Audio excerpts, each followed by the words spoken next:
Et là, je les vois là en train d'en faire à côté du acro-yoga. Parle-nous un petit peu, parce que je sais que tu formes aussi, et c'est quand même particulier cette forme de yoga là. Parle-nous-en.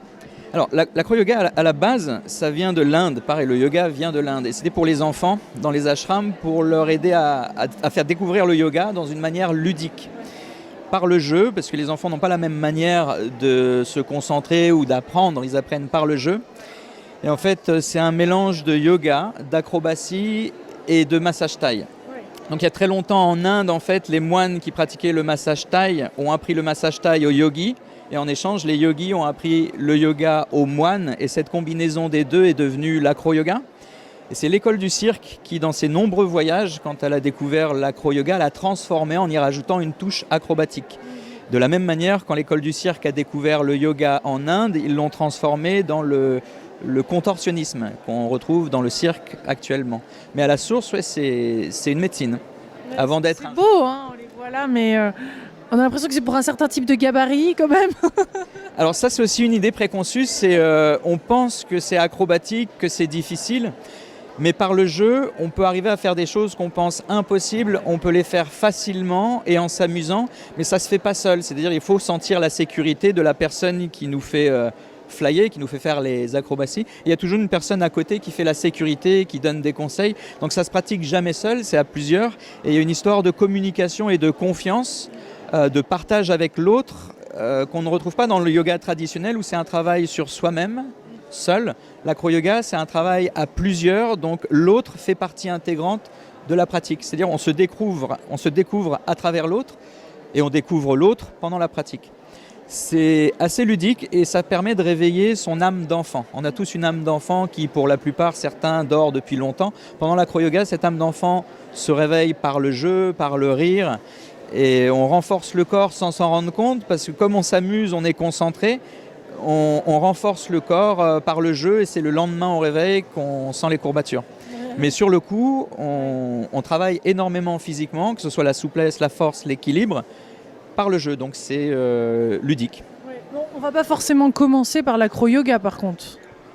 On peut commencer par l'acro-yoga, mais il y a différents niveaux. Acro-yoga débutant, acro-yoga intermédiaire et acro-yoga un peu plus avancé. Le mot acrobatique fait un peu peur, mais en fait, les bases de l'acro-yoga, comme je disais, c'est du massage et du yoga, avant même de passer à l'acrobatie.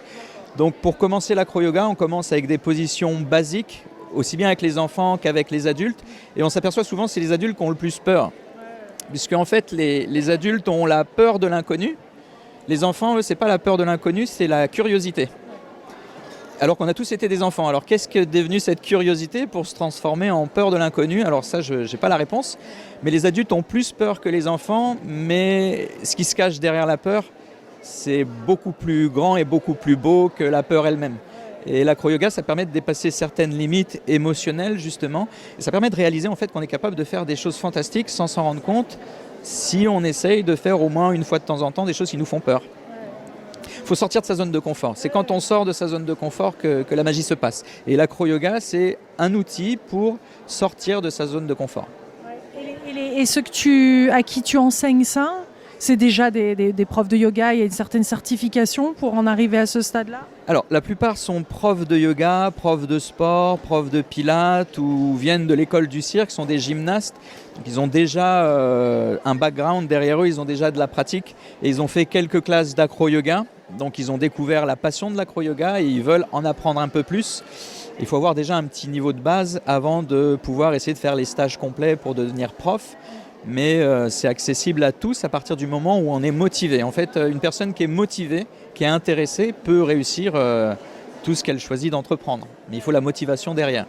Ça te manque ces voyages? Parce que maintenant, tu es tellement pris ici, un petit peu moins de voyages où tu continues à faire ça. Parce on a parlé énormément d'Hawaï, on a des amis en commun. Je veux dire, à un moment, quand tu lances comme ça, c'est merveilleux de créer, pas de sédentariser, mais de créer un studio comme ça de pilates et de yoga. Mais ben voilà, tu bouges peut-être un peu moins. Il y a des choses que tu as mis de côté ou tu retrouves cet équilibre ici? Comment tu gères ça? Alors justement, je suis entre les deux. C'est-à-dire que moi, j'adore voyager. J'ai voyagé toute ma vie. Ouais. Rester sur le même endroit plus longtemps, 2 ans maintenant, pour enseigner. Heureusement qu'il y a les élèves et l'équipe autour qui me motivent et je suis passionné par ce que je fais. Mais c'est vrai que j'ai besoin de voyager pour me retrouver en fait. Parce que si tous les jours se ressemblent, j'ai l'impression de perdre le moment présent. L'avantage quand on voyage, c'est qu'on est vraiment dans le moment présent. Tout est nouveau, tout est intéressant. Tandis que quand c'est une routine qui se répète tous les jours, ça peut vite devenir dangereux. Donc c'est un peu, on va dire, une prison dorée, parce que c'est mon petit temple, le studio de yoga. Mais bon, la cage est ouverte et je peux sortir quand je veux. Mais le voyage me manque, mais ça fait partie de mon programme. Je pense d'ici 1 an, je vais reprendre des vacances, revoyager une fois que tout sera installé, stabilisé, que les profs pourront être indépendants et autonomes. Là, je vais pouvoir commencer à reprendre le voyage.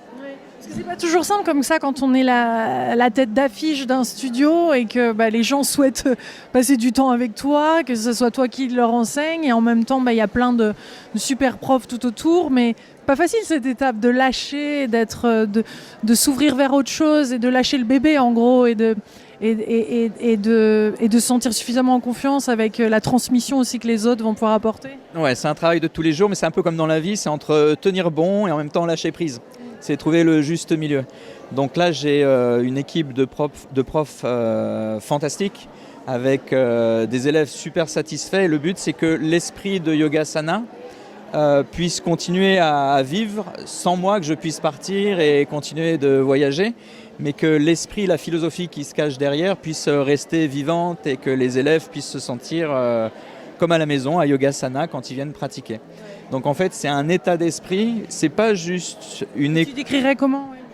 L'état d'esprit, en fait, c'est que la connexion qu'il y a entre les élèves et les profs, les élèves souvent restent longtemps après la classe pour poser des questions, pour qu'il y ait un échange, une communication, pour qu'il y ait des réponses à des questions. Une communauté. Ouais, ça fait un village dans la ville, tout le monde se connaît, les élèves, les profs, tout le monde prend des nouvelles de tout le monde. C'est un peu une petite l'auberge espagnole où tout le monde se réunit pour pratiquer le yoga et pour se sentir mieux en fait. Donc c'est pas juste une école où on vient pratiquer et on s'en va, c'est une école où on se sent chez soi, que ce soit avec moi ou avec les autres profs, c'est la même chose, mais il y a un état d'esprit où c'est convivial, on va dire que c'est convivial, c'est ce qu'il faut c'est que les gens se sentent comme chez eux. Ouais. On ressent ça avec le petit thé, ces petites intentions, ces nouvelles découvertes de jus local, c'est chouette ce partage-là, ou de cartes même. Certains de tes profs, Audrey par exemple, qui fait du yoga prénatal, demande une carte, de choisir une carte, un message du jour, donc chacun ses petites attentions. Chacun a sa spécialité, chacun a sa petite touche personnelle et c'est ce qui fait le charme de chaque prof. J'ai une prof qui est aussi ostéopathe et qui apporte sa touche d'ostéopathie dans l'enseignement, dans la pratique. Il y a Audrey avec ses petites cartes, donc chacun a un profil bien spécial c'est pas moi qui les ai choisis en fait, c'est les élèves qui choisissent. Moi c'est les élèves qui choisissent les profs, comme ça j'ai au moins j'ai la certitude que les élèves soient satisfaits de la qualité de l'enseignement. Donc c'est pas moi qui choisis les profs, je sélectionne les profs, mais après c'est les élèves qui confirment si le prof est un prof de qualité. Et là j'ai eu de la chance, ça m'a mis 2 ans à trouver les bons profs, mais j'ai une équipe fantastique. Ouais. Bravo Jérôme, merci pour cette délicieuse interview, je suis ravie de pouvoir partager cette information et que ce soit diffusé. Si cette vidéo vous a plu, partagez-la.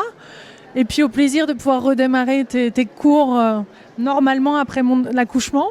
Et en attendant, je sais que je vais aller voir Audrey aussi pour le yoga prénatal. Donc merci beaucoup pour tout ce que tu fais. Merci à toi pour cette interview, pour ta présence, pour l'énergie que tu rayonnes, puisque j'en entends beaucoup parler des élèves sur Facebook et YouTube. Et puis c'est un plaisir de partager des moments avec toi. Reviens quand tu veux, reviens au studio et pratique. Merci beaucoup Jérôme, on vous embrasse très fort du festival Bliss à Bordeaux, Darwin. Gros bisous. Au revoir, namasté.